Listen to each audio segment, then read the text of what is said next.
This week's racing news from Dirt to F1, we got you covered with Galen Norris.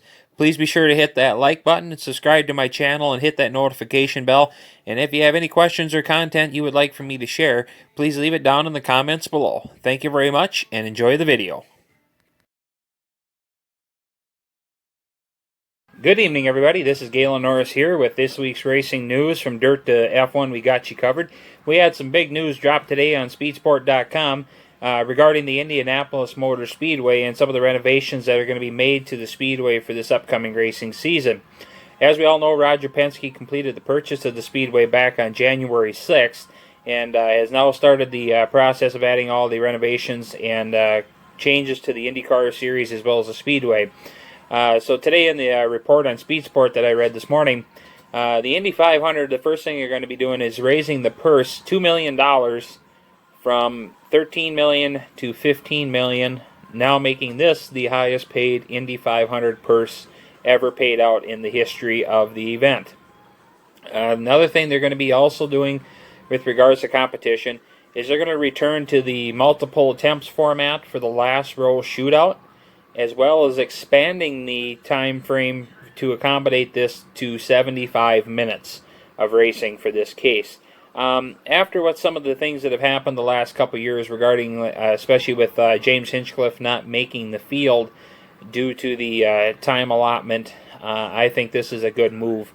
It gives everybody a much better opportunity. You're not reliant on one opportunity to get in. Sometimes so I agree with this.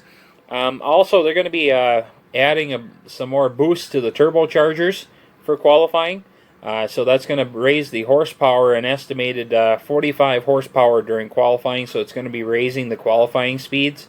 So I think it's a good move, personally. Though after what's happened with James Hinchcliffe and Sebastian Bourdais both being hurt during qualifying, it'll be wait to be seen. If it is a good move, considering the severity of the wrecks we've had already at the speeds that they are carrying already.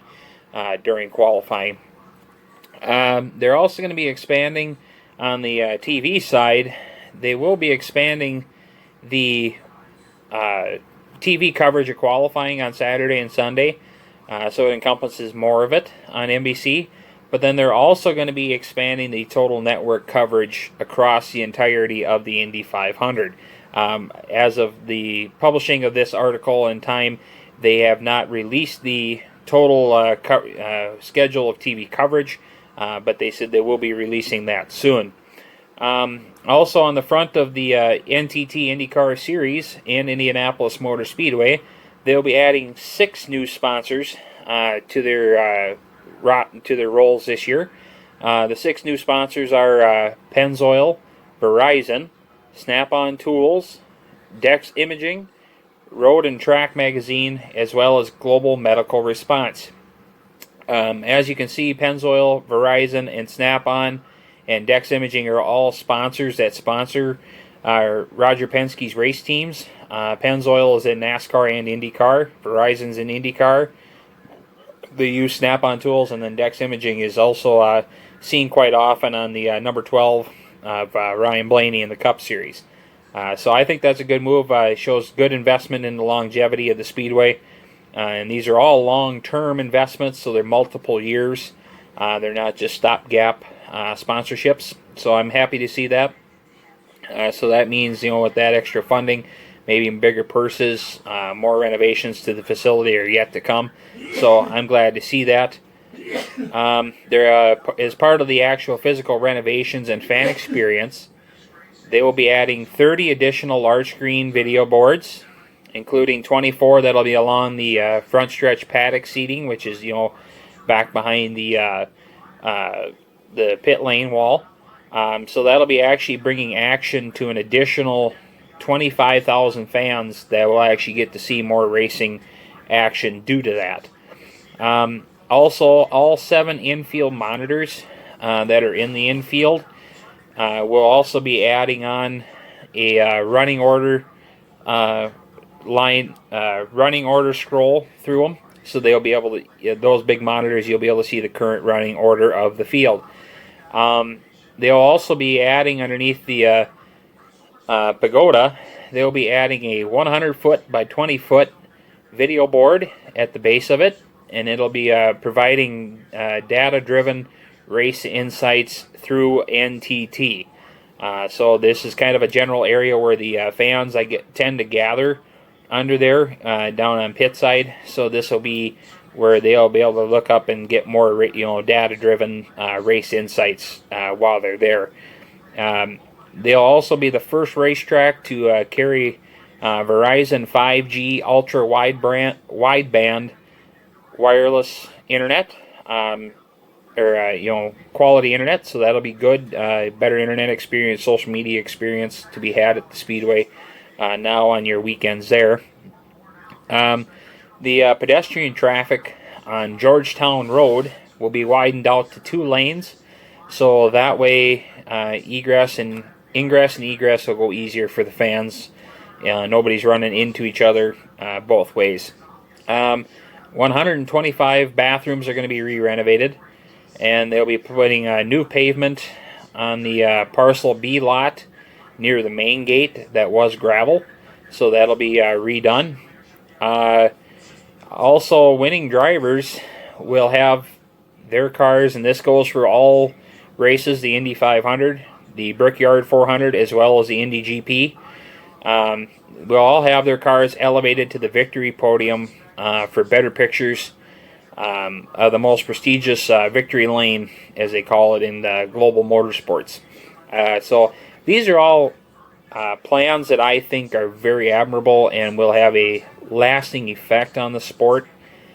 So I hope they started right away. They said they will have it ready by the time the GP weekend comes, but they plan on having majority of their stuff done as they're doing some of the renovations and stuff right now by May 8th when the Speedway opens for the month. So I think this is all a good start. It's not going to be a stopgap fix to everything. Now add in the fact that it has already been announced that NASCAR is going to run the Xfinity Series on the IndyCar road course and not the F1 road course. That'll add a little more, spice to the event. Instead of watching 2 oval events for NASCAR in 2 days, you'll actually get a road course and an oval event. Personally, I wouldn't actually mind if we're going to be adding more road courses and stuff and moving the schedule around. I wouldn't actually mind seeing the Cup Series maybe run the F1 course, because that course offers a little more speed to it.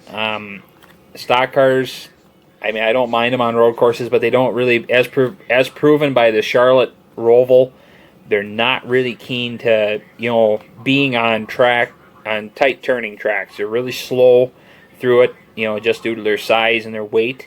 So that would be something I would possibly consider in the future, possible change. So like if you were going to eliminate you could then maybe eliminate a Phoenix race, for instance, and switch over to the track, infield portion of Indianapolis Motor Speedway. So I mean, there's some options out there for that. That's something I wouldn't mind seeing. I'm of the personal line, I would love to see F1 return there.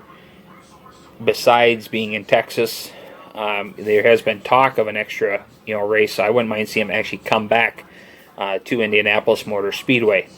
But this is all the information that I gained this morning through speedsport.com. I'll have a link to the story placed at the bottom of my description, the page here, or my video description.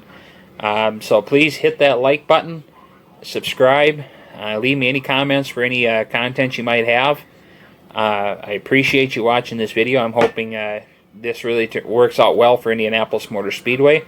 At the conclusion of the Truck Series race tonight, I should have some updates on who won that and watch the highlights. I will also start a playlist of the Truck Series, as I already have for the Cup Series and stuff. So thank you. Y'all have a good night, and we'll see you tomorrow.